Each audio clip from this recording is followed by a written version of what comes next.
Get over it already.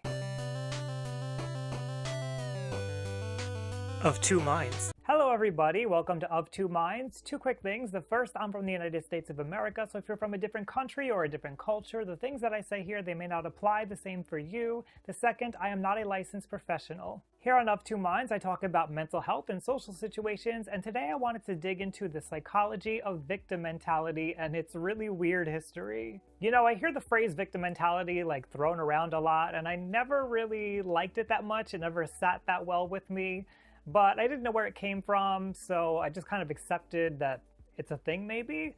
But I was thinking about this recently, and I wanted to know, where did this term come from? And when I went digging into it, I found way more than I actually wanted to know, and it was a little bit stranger than I thought it would be too. Let's go back to the beginning. So when I was trying to figure out where this term victim mentality came from, in the early 1900s, I kept running into discussions of a victim's mentality, and this was in relation to court cases where people had become victims of crimes, and in the courtroom they were trying to understand what is the victim's mentality. It was very simple. It didn't really mean anything in particular. They were just trying to understand, why does the victim feel the way that they do? They did sort of notice, though, that victims tend to have this problem where they have difficulty recalling details of what happened to them. When we flash forward to the 1970s, we see that in the court system still we're having this discussion about victims. And that makes sense, right? Because it's a court that would be dealing with victims. Only now the discussion seems to have turned towards what is battered women's syndrome.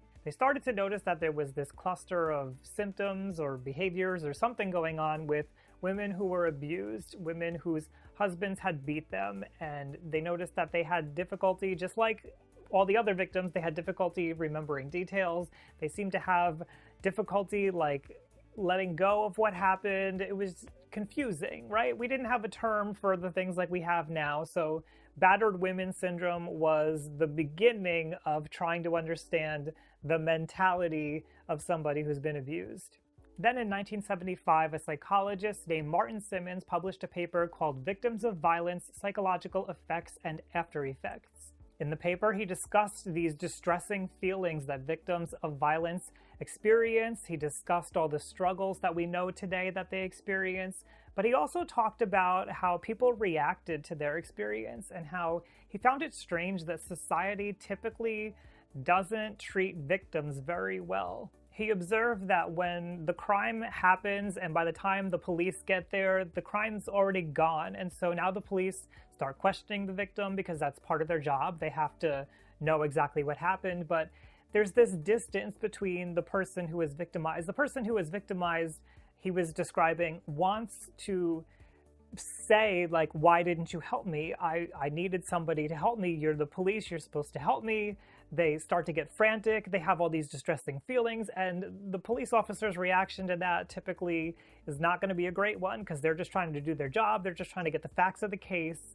And he found the same attitude is pervasive through society. People say, well, what were you doing in that neighborhood at that time of night? Or why weren't you carrying something with you to protect yourself? And he was just observing all of this and writing it down just for people to think about. But he also made note particularly of hostage situations, because in hostage situations, a criminal who takes somebody, kidnaps them, they have an investment in making sure that their victim is okay. They don't want to hurt the victim. And so in those situations, there's this strange situation set up for the person who's been kidnapped where their person who kidnapped them is actually sort of protecting them. They are looking after their well-being. They want to make sure that they're still okay, but they also start to turn around and look at the people outside who could give ransom money or who could do something to get the kidnapper out of their experience as bad people, potentially. So the kidnapper has set up this situation for the victim where the kidnapper actually looks kind of good and everybody else looks bad. And what happens is the victim coming out of this crime, people don't understand. Why did you stay? Why didn't you try to escape? What's going on here? And you may recall the famous case of Patty Hearst, where she identified with her kidnappers and ultimately went on a crime spree with them. Ultimately, this paper just kind of put a focus on the issue and got people thinking more. That was in 1975, and then in 1979, a psychologist named Lenore Walker published The Battered Woman. This really solidified the term battered women syndrome in the public's awareness. In the book, she theorized that battered women succumb to what's known as learned helplessness. Learned helplessness is something that was discovered in the behaviorist theory of psychology when they had experimented on dogs and they had given them shocks, and when dogs had no escape from the shock, there was no way to get out. Eventually, they just stopped trying to get out. So when you take a dog who's been in that situation, they've been shocked many times, and you put them in a cage where the door's open, even though you're shocking them, they won't just go out the door because they've learned that there's nothing that they can do. That's known as learned helplessness, and in this book, Lenore had tried to say that this may be the basis for why women stay. Later, critics had disagreed with her, and they said that, in fact, battered women try a number of different coping strategies to try to leave their situation. They attempt in many ways to get through it and to get help, but unfortunately they are let down by the institutions of society. People like the police, like hospitals, like friends and neighbors, they weren't helping battered women get out of these situations. Now, in the background of all of this, the field of mental health and psychology was in a little bit of trouble because we had this diagnostic and statistical manual of mental disorders that was kind of like the go-to reference for talking about mental disorders. And unfortunately, it wasn't anything empirical.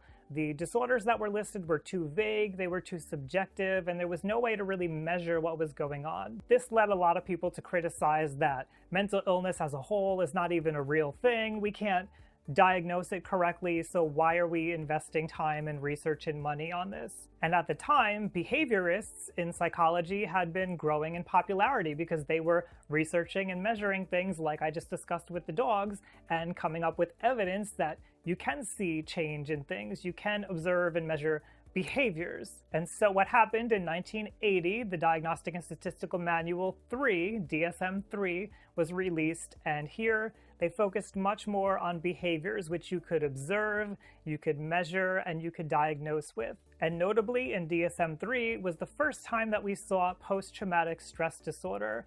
It also had forms for acute post-traumatic stress disorder, which we think of today as acute stress disorder, where it's something you experience and then it goes away within 6 months. And then there was also a distinction for a delayed onset. Okay, so we have the courts, we have the field of psychology and the mental health system, and then we had this weird thing that I discovered going on in the business world.